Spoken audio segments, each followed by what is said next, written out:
Okay, this next person I want to introduce you all to, Miss Rita Brewer. This woman has been such a blessing in my life, but I'm going to be quiet and I'm going to let her introduce herself and what she do. Thank you so much. So, as you said, my name is Rita Brewer. I've been a clinically practicing physician assistant. Well, we are now called physician associates, in case anybody didn't know, the name has officially changed. Clinically practicing for over 33 years in many areas of medicine and surgery. And really, after about 20 years in, and I moved to North Carolina, that's really when you started to see the obesity epidemic in America climbing, and everybody's just more chronic disease is developing, diabetes, high blood pressure, high cholesterol, heart disease, strokes, cancers. It's like we have this supposedly greatest healthcare system and technology in the world, in the United States, and yet our rates of obesity and chronic disease keep climbing and climbing. So as a medical professional, I went into this field because I want to help people get healthier, right? So I started to look and I was like, what are we doing wrong? Like, why are people not getting healthier when we're putting in all of this work, right? So I started working at a weight loss clinic when I moved down to North Carolina. And I saw how when I was helping people lose weight, they didn't just lose weight and get their sexy swag back, but they also, their diabetes got better, or was reversing completely. Their cholesterol, their blood pressure, like all those things I mentioned, everything was also getting better. So it really excited me, and I said, wow, this is amazing that we can do this.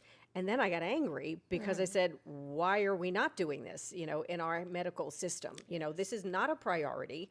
It's a very pharmaceutically driven healthcare or health, what do we call it? Sick care system, thank you, that we have, and we're not helping people get healthy. So anyway, I started to focus on preventative health and wellness. I spent many, many years in the operating room, so I was kind of oblivious to what was going on, but then I started studying this and nutritional wellness and seeing the impact that it had. So I said, this is where I really want to be. I don't want to just see one patient after another, after another, after another all day long and handing out more prescriptions. I want to help people get better. So I really moved out of the main healthcare model, and I said, I want to help people to reverse their diabetes.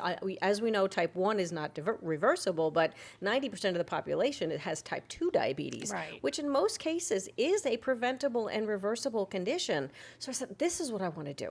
This is what I'm really passionate about, because there's no reason that 34 plus million Americans alone, and this is a worldwide disease, but in America alone, over 34 million people have diabetes that don't need to have it. So that became my passion. So that's what I do now. I do private health coaching to help people reverse their type 2 diabetes. In the process, everything gets better along with it. The cholesterol, the weight comes down, the blood pressure comes down, the cancer risks go down. People sleep better, they feel better, they look better, they increase their longevity, their hormones get balanced. I mean, it just, everything gets better, and it fuels my passion, and it just makes me so happy. So that's what I do. Yeah, and you're good at it. You're so good at it. Thank you very much. You're so good at it. And I love to see a person who's passionate about wanting to see someone get better. Yes. In anything, And like I said, you have definitely helped me so much. I have lived with it for 25 years, and I've learned more from you than I have all of my doctors. And not that they weren't good, it's just that the time that they had to spend with me, I didn't really get everything that I needed, So, and it's not their fault. After talking to, my medical professional friends and everything like that, you all explained to me why, they are not able to sit down and go over, the time part with me. So it just makes me feel a little bit more. It's a rough system that we work in, and your other healthcare professionals will tell you the same thing. We go into this because we want to help people, but you've got 20 minutes, and at least 15 minutes of that is going to take charting. So you're either charting while you're with the person, or you have 15 minutes of charting for every single patient at the end of the day that you've got to bring home with you, and then start and do it over the next day. And it's not as effective, right? And there's no studies about healthy lifestyles or about how to lose weight, how to eat right. That stuff is not taught in our healthcare system. So you can't teach something to your patients if you never learned it in your own training yourself. that's right. So many of us who are going into the preventative wellness space, we've had to take on extra years of training and programs in order to be able to get the knowledge ourselves so we can help people with it. And that's why I love coaching so much better, because I can spend more time with people, because it's much more effective than just these short little visits. And you may only get to see your doctor once every 3 months if you're lucky. Some people not every 6 months. So how can you get much done, with that type of model, right? That's a fact. And it's true. So that's why it's so frustrating. Okay, Ms. Rita, what are a few early signs that people should look out for when it comes to diabetes? Well, definitely some things you want to watch out for. Be mindful if you have a family history of diabetes, you may be at more risk of developing it as well.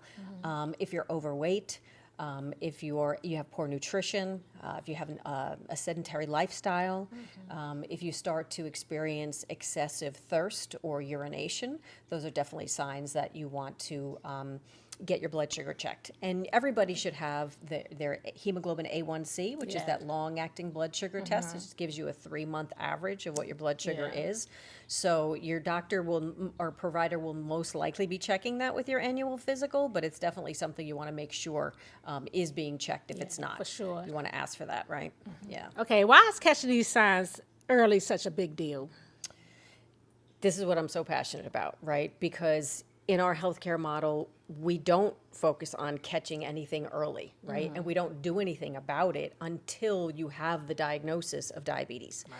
I hear from my patients and clients all the time that their provider tells them, oh, you have prediabetes, so we're going to watch it. We're going to keep an eye on it. It's just like, what are we watching? You already know you have prediabetes, so what's next? Type 2 diabetes is next. So we've got to start working on prevention right away. So that's what I'm so passionate about teaching people, is that you need to start now. Don't wait till you get that diagnosis and then your provider's going to say, eat right and exercise, and now you've got to take these medications. And they don't have the tools to teach you how to eat right and exercise. So you're expected to figure it out on your own, which most people can't do, right? Because they're not educated about that. So I want people to know that you have to get tested early. And also, it is a reversible condition. You don't have to live with type 2 diabetes or prediabetes. If you start working on the lifestyle interventions during that time or even beforehand, then you don't ever have to go down that road. And it's so important not to go down that road, right? Because diabetes is the #1 cause of, kidney failure and blindness and amputations and, heart disease and so many things. So we don't have to go down that road. Right. And even for type 1 diabetics, we can really optimally control that blood sugar, which reduces those risks of you developing those complications down the road, right? And we can also check, what I like to do too is tell people to have their fasting insulin level checked. Because insulin can start to spike more than a decade before prediabetes ever even shows up. So again, people are getting their prediabetes diagnosis, or they'll get their normal A1C, but it's 1 point away from prediabetes. Right. I'm like, no, that's a red flag to me, because I want to work on helping you never become pre-diabetic or diabetic down the road. So that's what I love to focus on.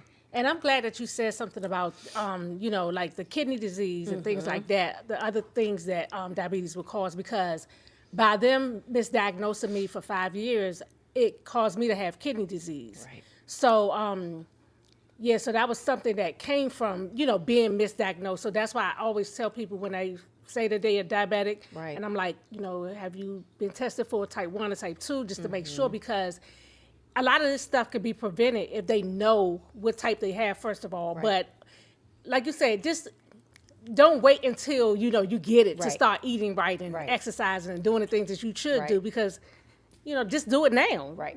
So I'm glad that you did mention that. And the people who end up with all those serious conditions and being on dialysis and going blind and having amputations, it's because it's never been controlled in their life. But it's not, every type 1 diabetic doesn't have to go down that road. Right. And I love teaching people about that as well, because, you can really optimize your lifestyle. And people in the type 1 community too, who have really great A1C control, right? But it takes a lot of work, and it feels feels like it's a full-time job. It really is. Right? You know that. Definitely. You're living it every Yes. day, but it's worth it, right? Right. Because nobody wants to feel that bad and have to go through all those horrible things. Exactly. Yeah. Miss Rita, is there anything that people can do lifestyle-wise to prevent them from getting diabetes? Absolutely. And, that's why we love our Healthy Lifestyles ministry at our church so much, right? Yes. Because we want to get that message out that living a healthy lifestyle can prevent all of these things, right? So it's not just diabetes, but all these chronic illnesses that we've talked about before, right? Right. So, yeah, we have to have the healthy nutrition, and people need to be taught what that is, right? Because most people Yeah. don't know. We need to move our bodies and have some sort of consistent physical activity. We need really good quality sleep, which is something people are really lacking in these days, right? And I got to say, one of the biggest things, because most people know I've got to eat right and exercise to be healthy.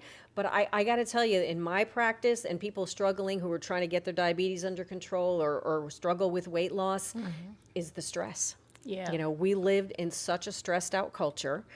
Which causes hormonal imbalances and more blood sugar cravings and more elevated blood sugar, which causes the weight gain. And it's just like the snowball effect of all Yeah. these bad things.